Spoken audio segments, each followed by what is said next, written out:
মই ভাবোঁ কেতিয়াবা যে ভাৰত চৰকাৰৰ পৰা যেতিয়া মই পদ্মশ্ৰী বিভূষাৰে বিভূষিত হৈছিলোঁ বা মোক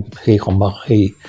সন্মান জনাইছিল গতিকে তাৰ প্ৰত্যুত্তৰত মই কিবা দিব পাৰিছোঁ নে নাই সেইটো বহুত ধুনীয়া কথা এই কথাটো মোৰ মনলৈ ভাৱটো আহে তেতিয়া মই ভাবোঁ যে মোৰ সাধ্যই কৰিব পৰা যিমানখিনি লাগে কাম আছে তেনেকুৱা ধৰণৰ কাম মই কৰি গৈ আছোঁ ইতিমধ্যে অসম সাহিত্য সভাৰ সভাপতিৰ দায়িত্ব যেতিয়া মোৰ ওপৰত অৰ্পিত হ'ল সাহিত্য সভাখনকো কেনেকৈ আগবঢ়াব পৰা যায়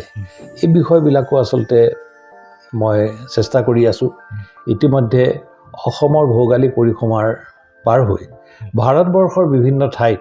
অসম সাহিত্য সভাৰ শাখা প্ৰশাখা এইখিনি প্ৰতিষ্ঠা কৰিব পৰা হৈছে